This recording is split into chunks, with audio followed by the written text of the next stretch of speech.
Hello, America. Hello, world. Another exciting edition of the America's Blue podcast coming at you. An absolutely terrible performance by the men in blue, again, continuing to lower the bar each and every day they go out. I'm ashamed right now of the performance, but you know what, man? I'm just going to go ahead and get the first word in today because I can't stand this anymore. I can't do it.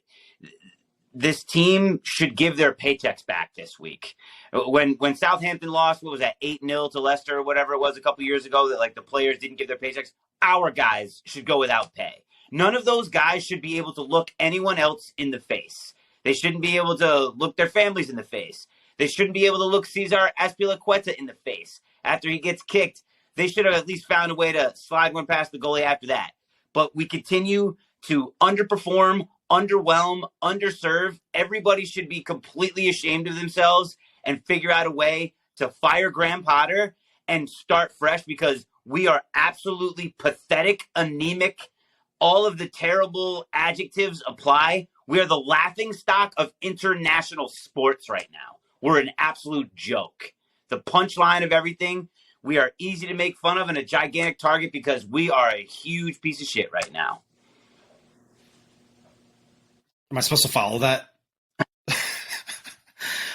Yeah, man, dude, it's again, every time we're like, it's not getting, it can't get any worse, or we have a little bit of optimism, we get juiced up because of the January transfer window, we got reinforcements in, we're just grasping at straws, looking for reasons to try to put out a decent product and be entertained as sports fans. And dude, the letdowns are just, they're unbearable.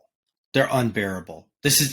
We keep saying this is easily the most frustrating and most horrible season we've had to endure as Chelsea fans. I don't want to go to London. There's no excuse. There's no excuse. I mean, it's terrible. Like, it's like, of course, I'm all jazzed up, psyched to get over there and get to the bridge. But now, do I even want to go?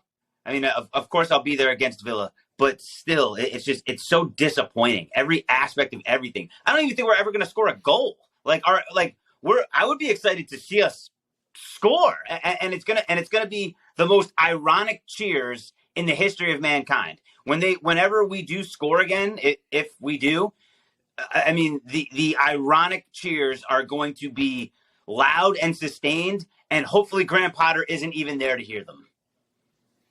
Yeah, I sure hope not. I mean, dude, Southampton has kept one clean sheet all season until today, when they doubled up that tally against us at the bridge after spending $600 million on new players.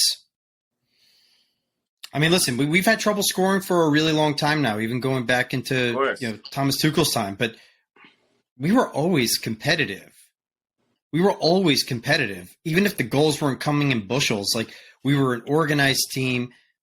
It may not have always been pretty, but I think the fan base, we always had confidence that they were going to go and scrap one out, whether they did or didn't. Now it's just pure desperation. It's desperation. And I don't think, I was hyped up coming into this. I'm like, dude, we're playing the worst team in the league. This will be the time where we can pull out 3 points. There's no way. We're at home. The guys have had a chance to play together. 3 points have to come out of this. And you put up that lame duck. And part of it is on the players for not going out and executing.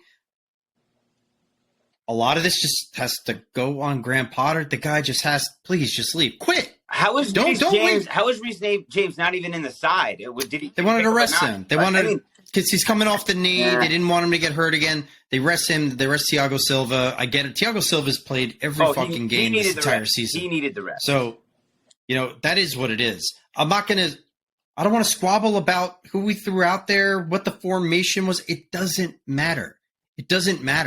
You going out there and playing competent football. I don't know. The bars, you said it, dude. The bar is so low. Wolves just dropped, I think, 3 on them last week with 10 men. I don't even know if Wolves were allowed to score. Like, I mean, they're a completely anemic team as well. It's just so pathetic. I mean, Southampton played Theo Walcott. Did you hear the chant? Southampton fans owned the bridge today. That's all I heard. Was when the Saints go marching in. How pathetic. Like, how the mighty have fallen. I mean, it is absolutely an abomination. I mean, yeah. What's this press conference going to be like? You know exactly what it's going to be like. It's going to be the same way it's been for every other press conference. Well, yeah, I'd like to see more progress than we have, but you have to understand the circumstances of the situation. It's just enough, man. And I'm so tired of seeing whoever this interim manager is for Southampton. I'm seeing this guy on the touchline. I'm seeing him jazzing up his guys. I'm seeing him give directions. And I just see Graham there just arms crossed, loafing around, maybe makes a little gesture. Dude, it's over. It's over. I don't know what it's going to take for management, for Bowley or whoever is in charge of managerial decision, to just say, you know what, I know we had this idea of having this continuity. We don't want to repeat the errors of the past by just flipping managers. Dude, this is wrong. Get rid of him. Get rid of him. How much money do you want to spend on players? Was it the old players? Is it the new players? How many more people do you want to bring in here before you think that that's going to solve the problem? It's not. It's not.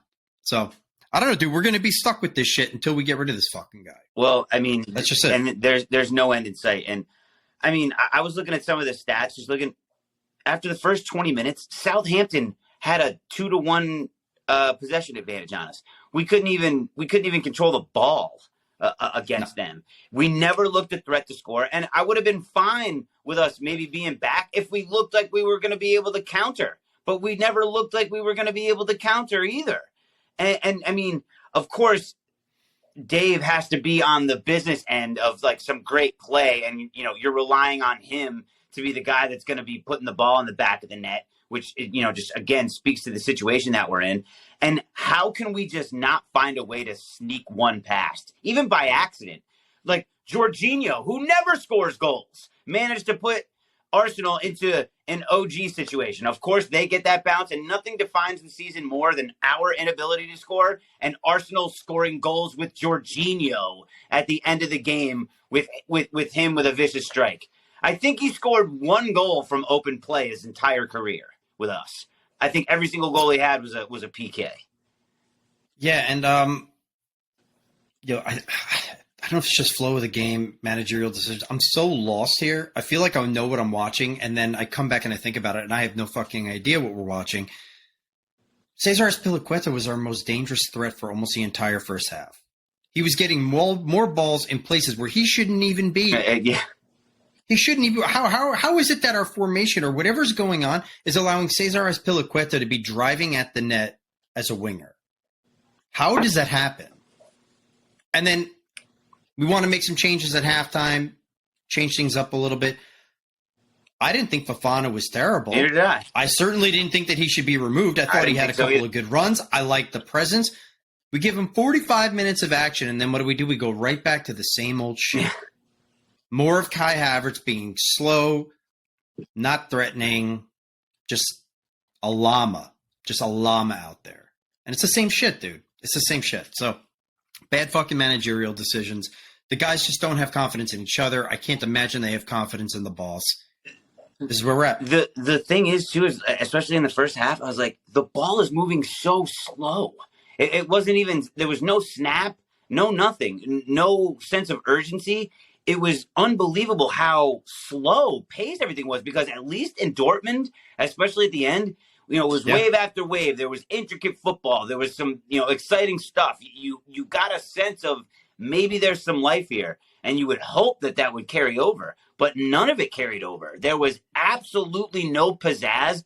I thought Joao was pedestrian, always getting knocked off the ball. Madueke, I was like, dude, what? Like, he was, super wide. He had a couple of runs early, but no one was testing the keeper. We aren't able to get shots on frame, and nothing with any pace, danger, nothing. I just never thought we were going to score. No one was good. No one was good today. I can't even pick out one holdout player where I'm like, all right, at least we had that performance. Everybody was dog shit today. The entire fucking squad. I mean, dude, if you're going to be able to convince the type of players that we've been able to bring in over these last 2 and just to believe in this project and believe in the team, believe in the future of what we're doing, I got to imagine that these guys made this decision. They came in, they're like, all right, and then they spend 5 minutes with Graham Potter, and they're like, what the fuck am I doing here? Like, what am I doing here with this guy? And we continue. We bring in guys that are talented, top-level players, very desirable players across Europe. And instead of their talent level elevating the other guys on the team, we take these dudes and we rip it out of them. It takes a game or 2 games, and all of a sudden they're now playing down at the shitty level that we've maintained for the entire season. It's incredible. It's fucking incredible. And I really do think that that's just straight to the manager. That's straight up leadership situation, especially with the, like all these international players, all sorts of talent. There's no excuse. There's just no way that this is an acceptable product in any way, shape, or form. And the amount of money that's gone out the door, we're just going to continue to burn this place down if we don't replace this guy. He absolutely has to go. I don't know what other evidence that you need.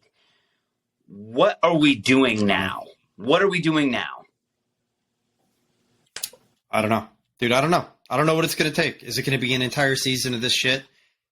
Do we have to get relegated? Do we have to be in a relegation battle after spending more money than every other That's the trajectory European right now. league? We are on a relegation trajectory. It's absolutely unbelievable. Dude, they just got to hit the switch. Just get rid of. You could bring in anybody. Bring in anybody. Bring back Thomas Tuchel. If he would take the job, I don't even know if he would take the job. If he would, I guarantee you we wouldn't be in this position. It may not be beautiful football. It may not be what we ultimately want to see, but it'd be a fuck of a lot better than this. I could probably there's about a dozen coaches I could probably rattle off who I think would be able to do a better job. And these are not people we want with the club long term, but can do a better job than this guy. He is garbage. It's got to go. It's got to go.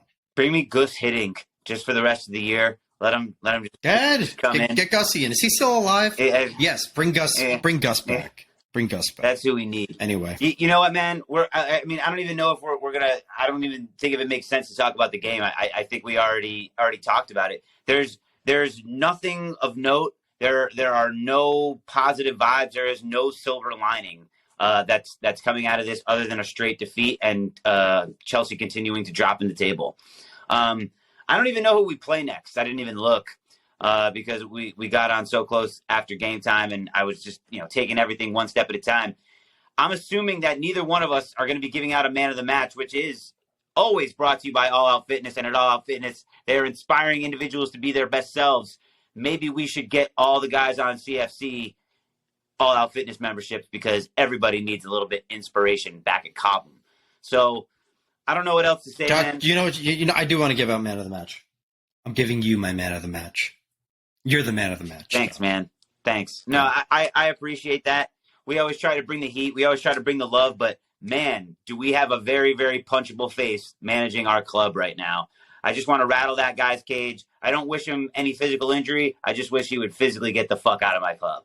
And with that, I think we can say America is blue. Thank you all for listening. We appreciate the feedback. We appreciate the likes and the follows. Check out AmericaIsBlue.com for any of the content needs that you may have. We appreciate it. We love you guys. We'll be back with the next cast soon. America is blue.